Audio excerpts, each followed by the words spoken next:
Hi guys, good morning and welcome back to our YouTube channel. Grabe, tignan nyo nangyari sa akin guys. Oh, na-sunburn ako. Kakaiba yung init dito. Kahapon, kahit hindi ako lumabas ng bahay, tignan nyo yung nangyari sa mukha ko kahapon. Oh, kitang-kita oh, simula dito. Ayan. Sa leeg. Ito. Ang hapdi. Sobrang init. Kahit na may electric fan ka, tumatagaktak pa rin. Tingnan yung itsura ko. Namumula yung mukha ko. Kahit na may electric fan ka, tumatagaktak pa rin ang pawis. Grabe. Nakasando na nga ako. Nagsando na nga ako kasi hindi ko na kaya yung mga t-shirt ko. Kahit si Tonton, pinaliguan ko si Tonton. Paggising niya, papalitan ko ang damit kasi ang likod niya, mainit na. Minsan basa. Kahapon nakailang bihis siya kahapon. Tapos ito, binabasa ko to. Yun yung ipinapampunas ko sa katawan ni Tonton. Ginagawa ko yung sa ulo niya kasi talagang sobrang init, grabe.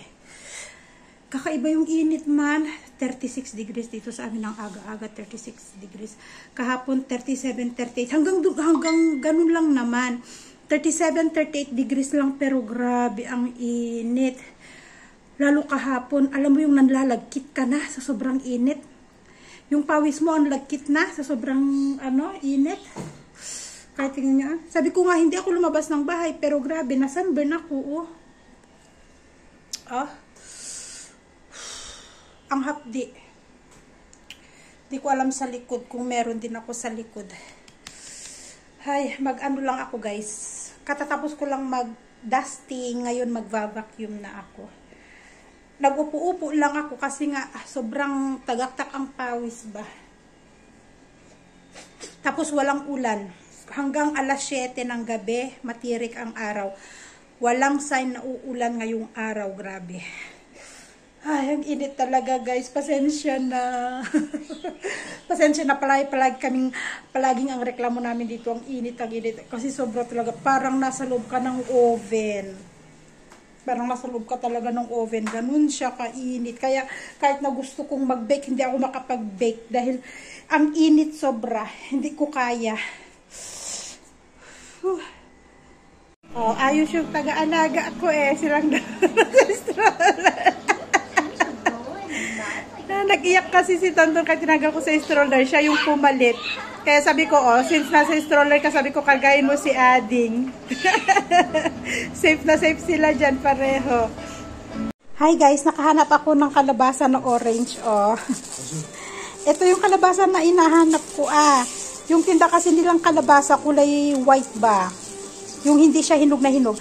Ngayon, dumaan yung nagtitinda, may dala siyang ganito at pwedeng bumili ng yung hinahati lang, yung hindi isang buo. Ayan. Kaya bumili na rin ako nito at talong kasi magluluto ako ng pakbet at ang tagal-tagal ko nang gustong kumain ng pakbet sa totoo lang.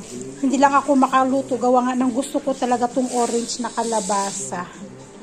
Ngayon at dahil hanap ako ng orange kalabasa, magluluto ako ng pakbet.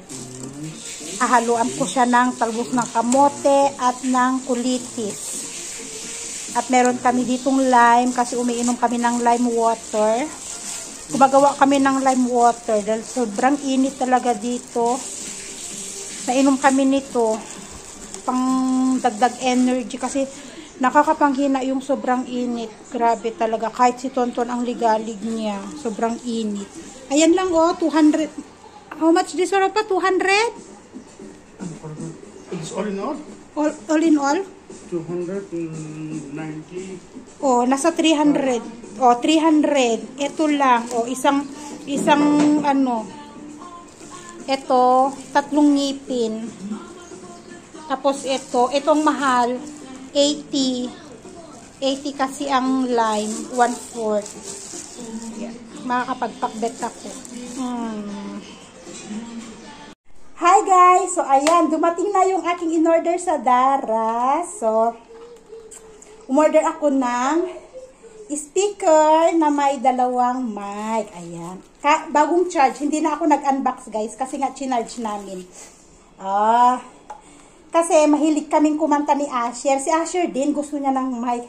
Ang problema nga lang, mahilig kaming kumanta. Yung kanta ang walang hilig sa amin. Kaya pwede na pag-practicean. So, full charge na to. Ayan, kasi charge lang namin.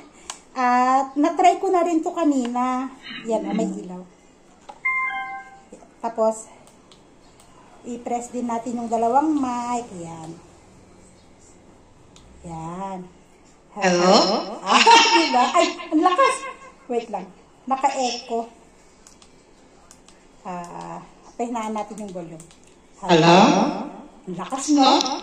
Ang lakas ng sounds niya. Oh. Hi! Happy birthday to you! Oh, diba? My wife! Nakatuwa! Wait lang, you go stay with Adi for a little while. Ayan. Happy birthday to you. Mahilig man yan kumain. Happy message, mommy. Yes. In your mobile. Okay. Kasi, Ikaw wait, anak ko, very loud. Anak, don't talk too much, anak ko. It's very loud, baby. Asher?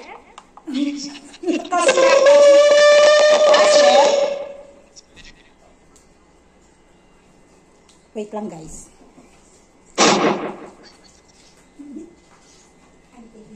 Wait lang. Change. Don't break that one, ha? Ayan. Hindi ako makatapos sa sinasabi ko. Istorbo kasi. Pinaglalaroan niya yung mic ba? So, ayun nga. Alam niyo ba na yung anak ko ay may version ng selos? Nagkakanta-kanta, nagsasayaw-sayaw. Gusto niya kasi nung pumunta kami ko na Mimi, may mic doon na hindi na-charge. Sabi niya wala daw charge. Ulit-ulit siya na gusto niya ng mic. Ngayon, same to sa Daras. Kasi may mga mic sila na ganito, ay may mga speaker sila na ganito, pero isa lang kasi yung mic niya. Ngayon, nag-sale sila, nagkataon na dalawa yung mic nila. So, umorder ako, okay naman. Pero, minessage ko kasi yung supplier. Sabi ko, i-check muna yung dalawang mic bago i-send sa akin. Para okay ba? Okay naman. No? May ilaw. So, ito yung order ko sa Daras. So, darating na kanina. Kuha naman si Archie. Hindi ko na in-unbox kasi nga chinarge namin. So, yun guys, okay naman. Nakalagay kasi din sa review, pwede gamitin sa classroom pagturo daw. Kasi malakas talaga yung sounds niya. So, see you guys! Nakakainis si Asis, guys. Hinarvest niya yung aking watermelon. Kasi yung isang watermelon dun na maliit, hinarvest daw ni Tulbaba, hinog na daw. Ngayon, hinarvest niya to. Dadaan kasi yung harvester, papuntang likod, gawa nung i-harvest na yung yung palay. Kasi nga, baka mag-ulan nga, kasi nga yung weekend, hindi maganda, masisira, kaya kailangan i-harvest. Si Asis, hinarvest yung aking watermelon. Hindi pa siya hinog. Sabi niya, buksan mo. Ano? Pinkish. Hindi pa siya hinog. Nakakainis si Asis. Nakakainis. Sabi ko, itabi lang niya yung hindi madadaanan ng harvester. Hinarvest niya. Pahinog pa lang. Nakakainis si Asis talaga. Ang laki pa man din nito. Yung hinarvest ni Tulbaba, matagal na yun mas matagal kaysa ito Ay, si Asis talaga. Sabi ko itabi. Kahit man lang sana matapos itong buwan. Kasi sa kalendar dito matatapos ang buwan sa Friday. Kahit man lang sana hanggang Friday para mahinog man lang sana ng kaunti. Hinarvest niya na. Kakainis si Asis. Kakain ako ngayon ng hilaw na watermelon. Ang tamis pa man din.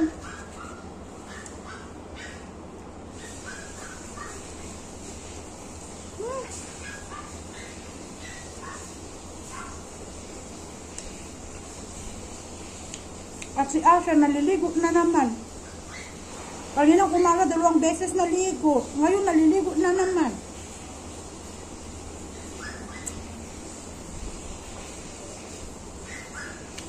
Kumain tuloy ako ng maasim. Maasim.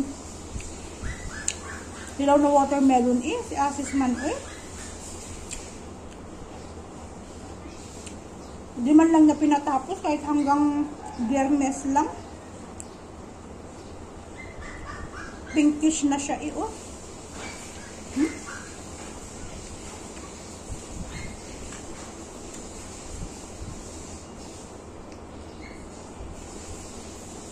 May ginagawa sila dito sa balat yung ginagawang minatamis.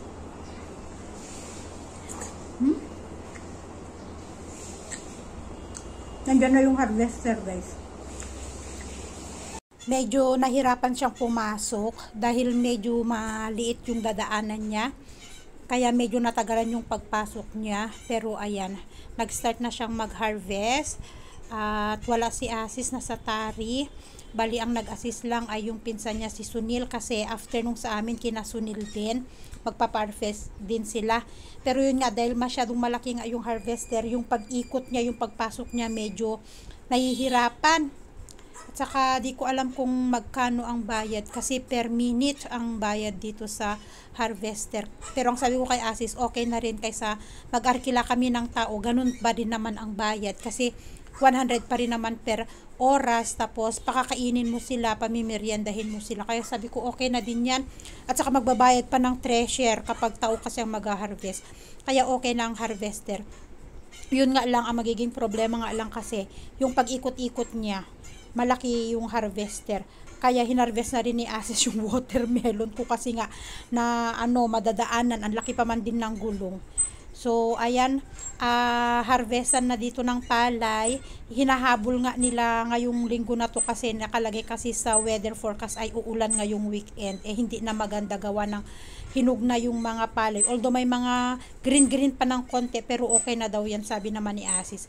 At saka kahit naman sina Sunil, kasi kasabayan namin sina Sunil dati, diba, na nagtanim. Sila din magpapaharvest na. At saka yung kinaama kasi na harvest na, naunang na harvest dun sa kanila. Kaya, ayan, matapos ngayong araw, itatambak nila dyan sa likod. Since wala namang ulan na nakalagay sa weather forecast ngayon, so pwedeng iiwan sa likod. Tapos dyan na rin sa likod, ibibilad bukas. Dahil nga sa matinding sikat din naman ng araw, madali na lang din naman siya na, na mabilad din. Mga 2 to 3 days, okay na yung palay na yan. So, yun guys, yun ang nangyari ngayong maghapon. Sobrang init dito. At hindi ko na rin patatagalin ang aking video for today. Thank you again for watching everyone and see you in our next vlog. Bye and God bless us all.